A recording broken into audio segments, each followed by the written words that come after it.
through any time where when you're looking at the years, it's like, when am I going to hit the fucking interest? When am I going to hit the principal? And that's something we're not taught. You just, oh, get these loans. But no, these loans ain't going nowhere. And you would think because it's federal, we would get a better percentage or we would, get this.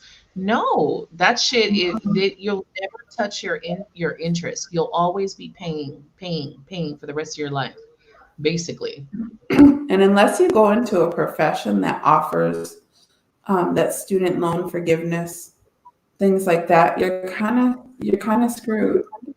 And Right. it's so sad because even I had that conversation with my daughter because she enrolled for school, and she was like, "Can you help me pull out a loan?" And I'm like, "A loan for what? Because you're gonna get financial aid. It'll cover your costs." She was like, "So Right. I can buy a car, and so I can buy this, and I can do that." I'm like, "Baby, you don't understand. Like that's what these kids are doing. They're pulling out all these loans to buy Right. cars or have some money, and they blow through that $4,000 loan a semester, $5,000 Right. loan a semester within 2 months, Right. and they have Right. Right. nothing, Right. So that's not a where the thing afterwards. And now you're paying for the trips that you took because these kids will get on an airplane and go to Miami, and in 5-10 years you're still paying for that trip you took to Miami, or you're still paying for that raggedy ass car that you bought, or you're still paying for the gold jewelry that you bought. Like, right. they don't care what you do with their student loan. It is a student loan, but do they care what you do with it? Absolutely not, because they'll just take your Mm-mm. taxes for the rest of your fucking life. Right. That's Because what that's the they'll other do. Go for it. We'll that's just the take other your thing, taxes. the garnishment. Right. Because if you don't pay it, then it's like the garnishment. Okay, now we're gonna garnish Mhm. your taxes and shit. So that's the thing is being more, you being more aware of money, how money works. And because, a lot of people have this negative connotation against money. Money's not bad. Okay, Mm-mm. the object of money's not bad. It's how we perceive money and how we are utilizing money and what we're doing with money. And like I said, it's not a bad thing to go places and spend your money. But if you know you've had this life of, I'm always spending my money up and I never am holding on to it, and you got to kind of ask yourself why. Those are some of the things I'd be like, why would I get my money? It's gone. And there was this thing in the back of my mind when I would get paid, like, I work for this money. Why not? I work for this money. I deserve to you go spend it. Right.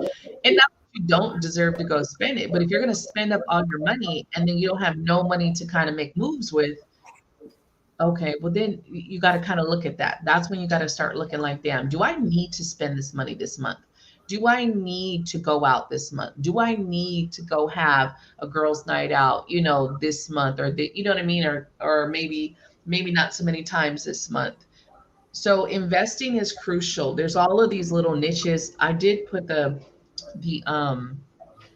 link of the lady I watched where she even talks about Airbnbs.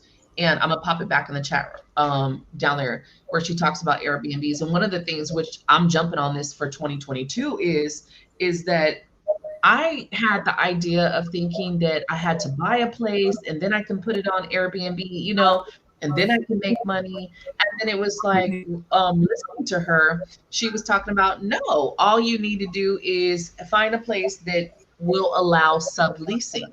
If you have a place that allows you to sublease, you can put that place on Airbnb and boom, start making an income on Airbnb. The good thing about that is because you don't own it. So when it comes to maintenance, unless there's like crazy damages, yes, you're going to have to pay for that, right? But if it's not crazy damages, if it's like, okay, AC went out, fridge went out, things of that nature, that is a part of that property. You're not going to have to come out of the pocket about that. It's the owner's job to do that, or the management company's job to do that. So that kind of blew my mind listening to that. And I'm like, damn, you know what I mean? Like, ding, ding, ding. Here go these ideas of things to create wealth that I don't have to do anything of, really. I don't really have to Mhm. do much. I don't have to go and make sure that a crazy amount of shit, what you pay, it pays for itself. So there's all of these little things of even when you start your businesses, when you start your business, let's say you get your LLC or you get your C corp. One, of course, sole proprietor. You guys know if you guys do sole proprietor, you're liable for everything that fucking happens with that company. You take on all the liability with your company. So when it comes to those terms, and yes, there's some more shit with that, but you're liable. So when everyone normally goes to the LLC, if you go to the LLC, you can get that's an entity now. Now you've created a separate entity from yourself. That business takes on the liability. That's why people get the LLCs. And you can use your LLC to get credit. You don't got to use your name.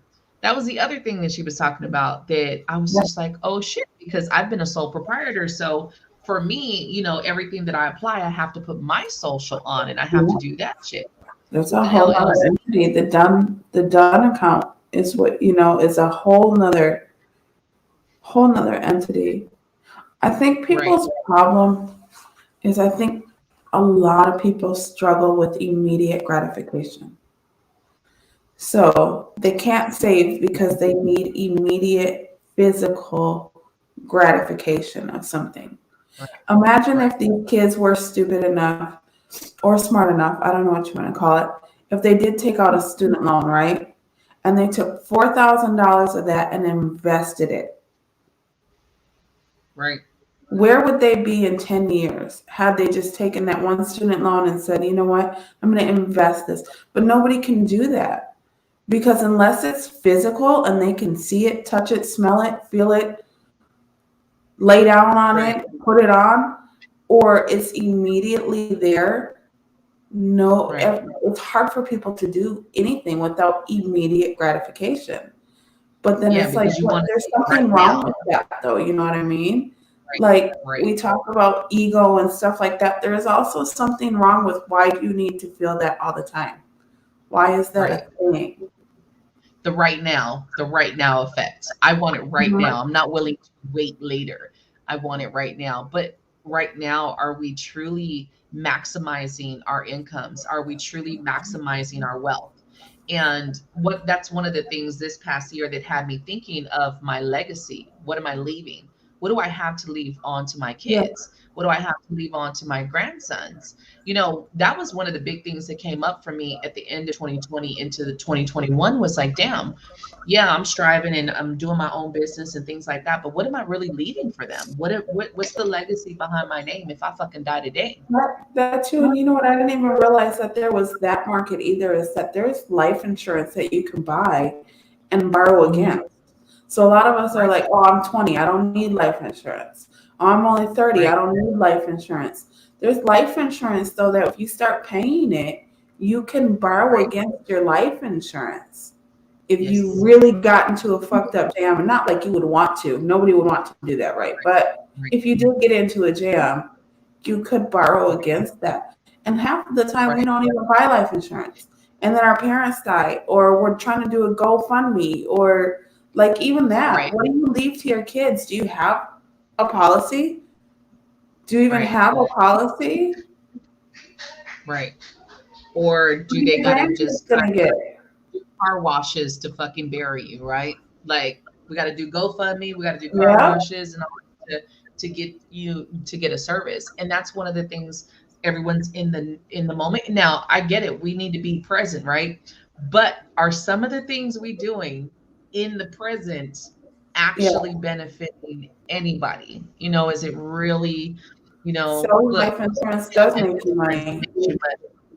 and the thing is, it's a lot of things that people are like, oh, I don't want to do that. But if you look at there's a lot of things out there that you can make side money doing that creates wealth for you. You know what I mean? Even that life insurance or that 401k or those stock options, even on the stocks, you can sell your stocks. If your company provides stock options, as that is getting taken out, you can then sell your stocks. The company sells it for you, you get a fucking check. I used to do that when I worked for Walmart. Walmart had stocks. I don't know if they still do or not, but back when I was a manager with them, we had it. So every so often I'd be like, you know what? Let me look at the stocks and let me see if I want to sell it. And then I get a cool little check, $1,000. Boom, sold my stocks. but it would keep continuous. You also can take out for a home. All of those plans allow you to take out with no penalties if you buy a home. That is the one Mhm. stipulation. If you're buying a home, no penalty. Like, why would you not jump? And then a lot of people are like, I don't know if I'm gonna be here. And then 10 years later, you're still at the same fucking company. So I it's think just that looking drives at me that. crazy when people have that Hmm? mindset of, well, I could die tomorrow. But Right, if you're dumbass, don't. And where are you gonna be if you don't fucking keel over and die? Or people are right, like, money is what do they say? Money is like it comes and goes. right. Why do you But want to live like that though? Hoping it comes. Why do you want to live hoping it comes? I well, am so tired of living that's by the hoping it comes. that's the lack mindset though. That's the lack mentality though. That's the sitting in the lack. You already don't have, so you're not producing, you're not pulling in. And I think at some point when you're really trying to change the game of what you know, and then you're really trying to make some moves, not for yourself, but for also for your children and your grandchildren to come, right? You're gonna start to look at money a little bit differently. You're not gonna be doing the same shit with your money. You're not just gonna, like I said, you're not just going to be the consumer. You're going to turn into someone who's now investing. Because even like that, these college kids, if they had invested, they'd have made their student loan money back. In that next semester, they probably wouldn't even fucking need a student loan, if they were smart. Hmm. But no one, when do we teach? When do we teach this? When do we teach our children this? Where do we set them up for good practices and good, especially good practices with money? Most of our children just remember their parents spending up their money. I came from a family that Hmm. they fucked off the money as soon as they got it. As soon as they got that, and it was a county check. My parents, I was raised on welfare. I was a welfare child, y'all. Okay. As soon as they got that money was blown, gone. Okay. So I was raised in a household that the lights, gas, water was constantly turned off. We constantly had to do Yeah. candles. We constantly had to go get water from the fuck down the street, because the water was off. We constantly had to go to soup kitchens and churches to get food because the food, you know what I mean? That all the money would be spent within a day or two of getting it. So that's the kind of where I was raised. And I had all of these poor financial and money practices because I left home basically when I was 16. So as a teenager, I had all these poor ass um money ways. So I was always caught in these fucking like tower moments of financial hardship. I was always caught in the unthinkable happening, the shit even from when like my first child passed. We had to do car washes. Well, I actually did not do anything because I was gone. My mind said I was literally gone. But my family stepped up and did car washes. And I know, that thing of putting the little jar at the fucking, liquor store to get money, to fucking raise the money for that. It's something that I had to experience in this life because I had this poor money management for my first 20 fucking years Hmm. plus. You know? And then even into my 30s is when I kind of started to see my ways, but I still didn't change anything. I still did, besides getting stock options, besides, getting the my 401k and things like that. But I really didn't make no big moves. I really didn't make no big moves with that money. I just was kind of dabbling. So it's one of those things where how we our children are always watching. They're always watching what we're doing. They're watching our practices. They're watching how we perform with money. They're watching what we do with money. My daughter is teaching my almost 9-year old grandsons about stocks. You know what I mean? She's been doing little trades with them and they understand stuff about their stocks and stuff. They understand the stuff they're getting there. And it's so cool to watch because we're changing the game now for generations. And a lot of people are like, why be concerned with stocks? Again, we're in a capitalist